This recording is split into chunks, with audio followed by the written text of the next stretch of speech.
it's Christy with the Chirp YouTube channel. Today I am here to talk through with you a quick 3-step plan for dealing with a red alert situation.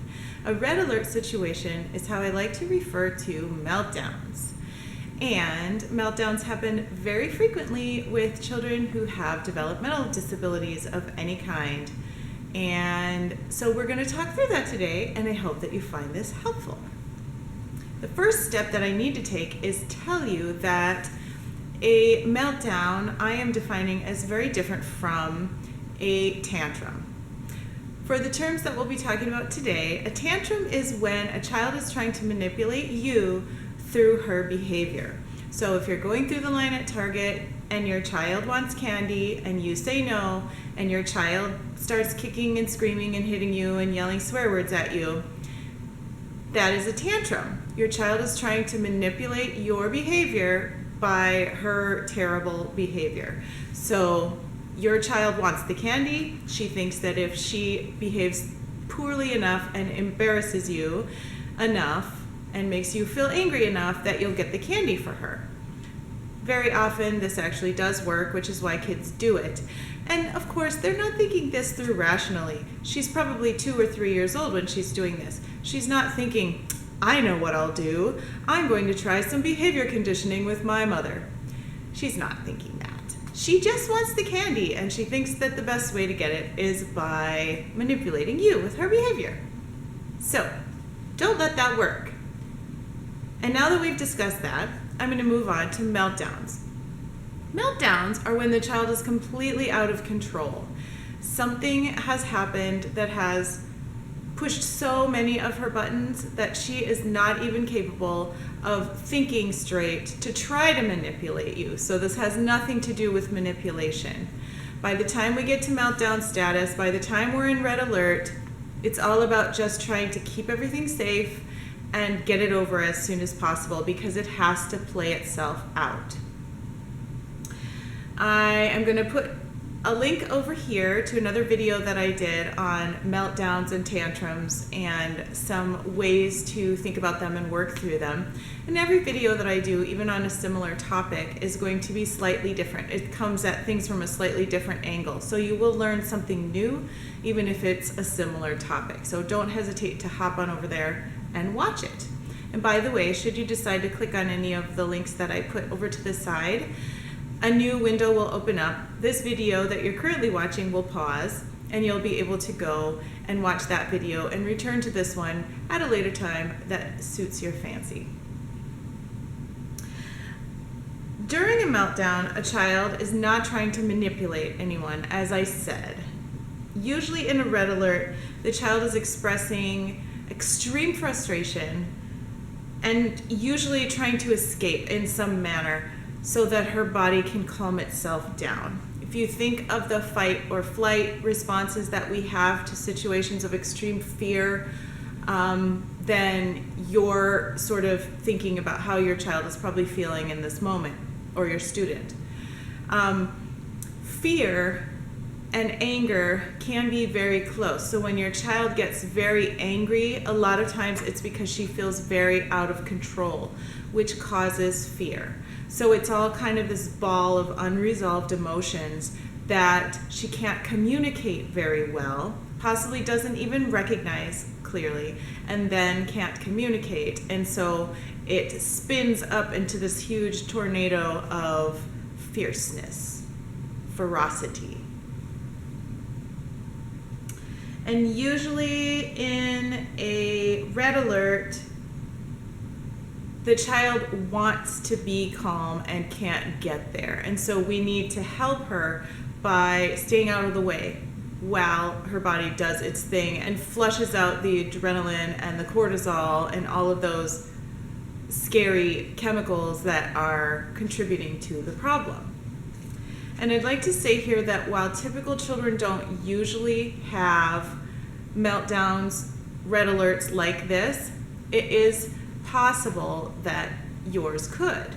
Most of the time when we see really serious meltdowns, they are with kids who have diagnoses of some sort. So autism, sensory integration difficulties, sensory processing difficulties. Usually it's something neurological that isn't connecting the body to itself the way that it needs to be connected. And so the sensory system, which is all 5 of your senses plus some more, I'll put a link to that over here, and your emotional system and your social abilities, they just aren't connecting the way that they need to for you to be able to say, stop, I really need a break, I'm gonna go over there in the corner and calm down for a minute. And instead, the child continues to get riled up until the moment comes when she can no longer contain all of that frustration and it spins out. Now, please understand that there are some situations where children are almost never self-regulated and they experience really severe and dangerous aggression. And you definitely need some help from professionals if you believe that you or your child or other people in your family are at risk for being hurt, because you don't want that to happen. And so while the strategies that I'm going to talk about today and that I've talked about in previous videos are going to be helpful for you, please work with a professional to begin addressing the root causes for some of these behaviors, because the hope is that it gets to the point where you don't have to use crisis management techniques because the crisis can be averted altogether. That would be ideal. I do have some videos on preventing challenging behaviors, which you can find right over there. Okay, now I want to give you some visual images to put in your brain. Red alert means a child is unable to control herself. Okay, now imagine a tornado.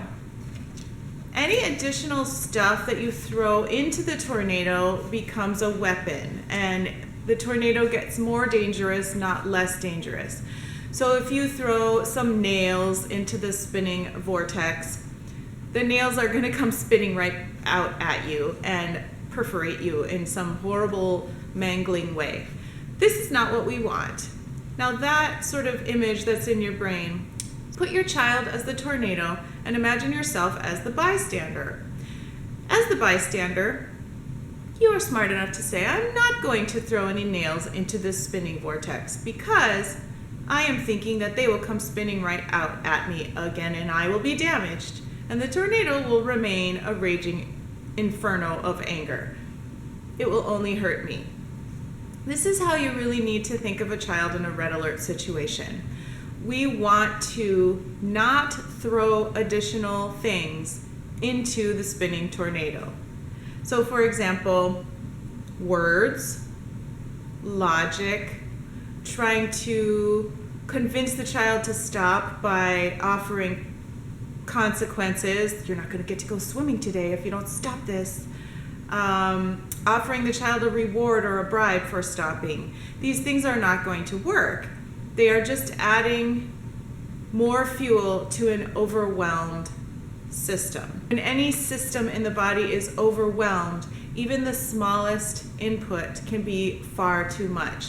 If you have had too much sensory input throughout a day and you come home and your husband says something to you at a volume that is too high, it's gonna set you off. Or is that just me? You can imagine yourself in a similar circumstance though, I bet. There are certain things that our body has enough. We reach a threshold and anything over that amount kind of sets us off and we freak out a little bit. And we as adults, we as people with typical developing sensory system and social emotional awareness, we can say, I'm getting a little overwhelmed, I'm gonna go watch TV for a while all by myself. And usually we don't have to get to the red alert moment. Most of us still get there sometimes, it just looks different from a hitting, kicking, biting tantrum on the floor. Most of us still do get there, whether it's falling apart crying, whether it's an angry rage that we try to suppress by kickboxing or whatever the case may be. Children don't have as many options as we do for trying to manage their behavior, so we need to help them a little bit more. So throwing the nails into the tornado doesn't help it makes things worse, not better. And the first thing that we need to keep in mind when dealing with a tornado is get everything else out of the way. Make sure that nobody gets hurt. You want to be like a doctor. First, do no harm. So the first thing you should be thinking when you realize it's a red alert situation is, I need to keep everyone safe. This includes other students in your program, and it includes yourself and any other adults that might be in the vicinity. So the goal is not to restrain that child and prevent her from hurting anyone, because that is going to hurt someone, either you or one of the other people nearby.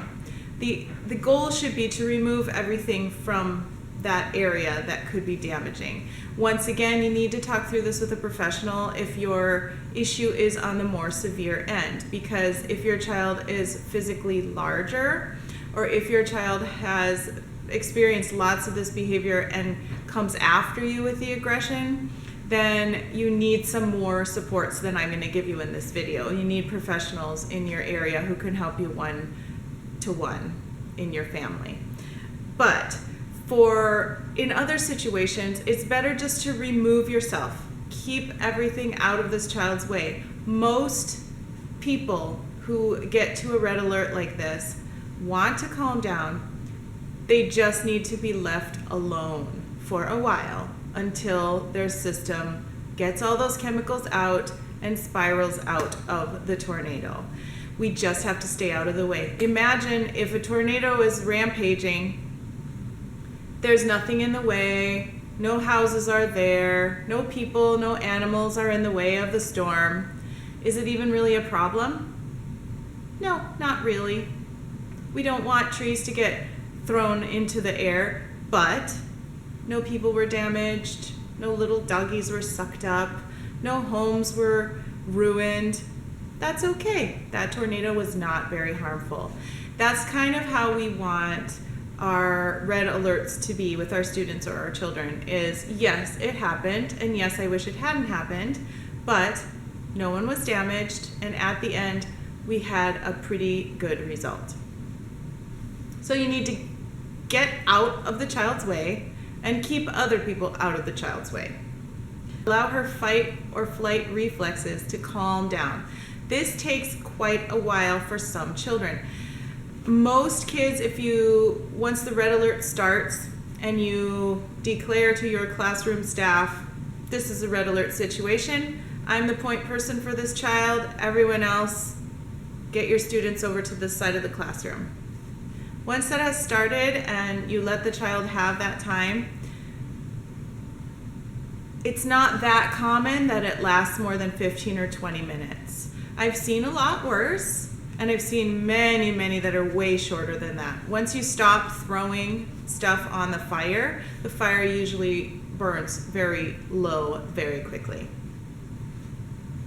So step number 2 is back off. And I've kind of already talked about this before, but it's very tempting, especially in a classroom situation, it's very tempting for everyone to believe that they have that one word or that one consequence that will calm the child down. And once it's reached this point, as we've already discussed, there is no one word or magic consequence that's going to stop the tornado because it has started already. So, if possible, give the child a place away from everyone else, which we already discussed. And if there are a lot of people around, for example, if you're in a classroom situation, there should be one point person for each student who frequently has red alert situations. Maybe the person who connects best with that student, maybe the person that the student really trusts the most or obviously has the best relationship with. And this person should be the only person to interact with the child during a red alert. And this person should have one strategy decided upon in advance that she uses every single time the behavior occurs. It might be, when you're done, we'll play Minecraft, if Minecraft is a highly preferred activity. That is going to help the child recover a little bit quicker, and we'll talk about that more in a minute. Or you might decide you want to help model for the child how to say that she needs a break. So instead you might say, I need a break. And then that's all you say. And you let the child calm down. This is not the time to remind a child of consequences that follow this behavior. This is not the time for trying to reason with a child. You don't want to be saying things like, well, now you lost your treat, or you're not going to go swimming now, or, well, I said we were going over to grandma's, but we're not going now because look at this behavior. The child is not capable of controlling herself, and you are adding pain to an already painful situation. You are adding discouragement to an already out of control person, and that is really not the best plan. I understand sometimes we really feel like we want to get retribution because this behavior is so difficult. This is not the time to do it. The best way to get retribution is by staying calm and helping your child get out of the situation faster. And that's what we're going to talk about next. Usually a red alert situation has a timeline. So it might start out with escalating vocal volume, and then swatting, and then flapping and grinding of the teeth, and then yelling, ah! And then it might involve actual sort of crazy spinning dervish sort of hitting, kicking claws out sort of behavior when it's really going strong. So if you can see this building up, you can intervene sooner, and that is a good thing. The way that you intervene is by knowing how the child spins out of the red alert. That's very important. So if you know that as the child is coming out of the red alert, she usually feels really thirsty, or she cries a lot in the red alert, and so she really needs a tissue because she's all snotty and her face she has tears everywhere.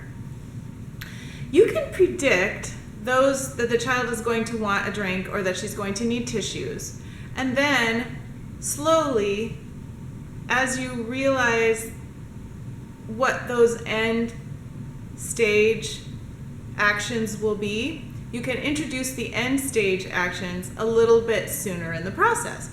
So instead of waiting until the child has stopped crying to offer her the tissue, you can offer her the tissue while she's still crying. And what this does is, usually if you offer the child a tissue while she's still not quite done crying, she will be done crying, because you offering her a tissue is something that happens when she's done crying. And her brain knows that, even though she doesn't necessarily think about it. And so when you offer her the tissue, her body thinks, I must be done crying because mom offers me a tissue when I'm done crying. Same thing with if you always give your child a glass of water when she's done with the meltdown. Try offering the glass of water slightly earlier than you normally would. And this might trigger that, oh, my meltdown is done sort of reaction. So that's a very clever way of trying to prompt the end of the meltdown to come a little sooner. You can also, of course, always have a highly preferred activity on standby. And so, for example, if you don't allow video games, but when you really have a special occasion or for particular circumstances after meltdowns, you can save Minecraft, and you can say at the beginning of a meltdown, maybe the one thing that you say is, if you can be done in 10 minutes, we'll play Minecraft for 30 minutes. And then you can set your timer for 10 minutes, and you can set it down by the child, and then you stand back, let the spinning craziness happen. Don't feed into it. As the time ticks down, you can say a reminder, maybe every 3 minutes. Oh, look, you have 7 minutes left. If you can calm down in 7 minutes, we'll play Minecraft. And if the child doesn't make it before the timer runs out, that's okay. Just keep being patient, keep letting her spin herself out, calm herself down. She is learning important skills during that time about how to self-regulate. Babies learn this at a very early age, but some don't. And maybe this child is one of those who did not learn how to self-regulate as a baby. She has to learn it a little bit later when it's a little more difficult and the social consequences are higher. But she still needs to learn that skill. So we're working on helping her learn it quicker and quicker. And so the timer is another good way that you can manipulate the ending process just slightly. Of course, you don't want to do any of this too soon in the process, because if you hand your child a glass of water when he's still in the throes of a tornado of anger, then you're going to get a glass of water in the head, and nobody wants that. So number 3 is welcome the child back. We're going to pretend like that whole event was a little trip to Crazyland, and we need to welcome the child back when she chooses to return from Crazyland. So you might say something like, all better? Or, are you all done now? And keep checking in with the child. A lot of times if you say all done, there will be a renewed little thing happening. Oh, I guess not. Okay, I'll wait. You let me know when you're done. You can provide a little visual that says all done, or that says I'm okay now. Sometimes we completely lose our ability to communicate verbally when we are really, really agitated, especially children with communication delays or disorders. So it's not a bad idea to have some sort of a signal. Maybe she has a little sign she can hold up. There's a red light and a green light. She can tell you when she's getting to red. She can tell you when she's turned back to green. That sometimes is really, really helpful. And even if it's just she's starting to get upset, so you spin it to the red side, and then you can immediately usher her to a little quiet space for some calming activities. Wouldn't that be way more awesome? Even if she gets out of doing some activity that you really wanted her to do, wouldn't it be way more awesome to have her stay calm and regulated throughout the day, rather than getting to that red alert point and losing tons of opportunities for social interaction, or for just staying calm and feeling confident about being able to stay calm. And of course, as you're welcoming the child back, if you said anything previously like, when you're done, we'll play Minecraft, or, oh good, let's go get a glass of water, or something like that, then obviously follow through with that. Don't lie to your child and promise something you're not going to do. And of course, if you can, do a highly preferred activity as soon as the red alert is finished. This is not rewarding the red alert. This is rewarding the recovery. And that's really important to understand. If your child gets to red alert phase, once again, she is not in control of her behavior. We cannot punish a red alert into ceasing to exist. That doesn't work. What you have to do is you have to reward her recovery from that state, and her choice and her hard work and effort to reorganize herself and become regulated again. So you definitely want to reward her when she does recover from the red alert, and do something fun, something that is meaningful for both of you. The more communication between you during this, the better. But if your child just needs some time playing Minecraft, or time stringing beads together, if that's really calming, then allow those things to happen, because we want her to feel like, I am crazy right now and I know it, but when I'm done, I'm gonna get done as soon as I can, because I really would like to put those beads together. That is such a fun activity. Or, I really could use some time on the computer right now. I really love that, so I want to pull it together. We want that sort of feeling to be created in the child, even in the midst of a crazy red alert. Figure out what's going to work for each child or each student, and be consistent. Meltdowns are likely to get less horrible and less long-lasting, and the recovery will probably get quicker if your response is calm and consistent and caring every single time, even though that's very difficult. So these 3 steps work just as well in homes as they do in classrooms, and I hope they're really helpful to you. Thank you for watching this video, and I will see you in the next one. Have a great day. Bye.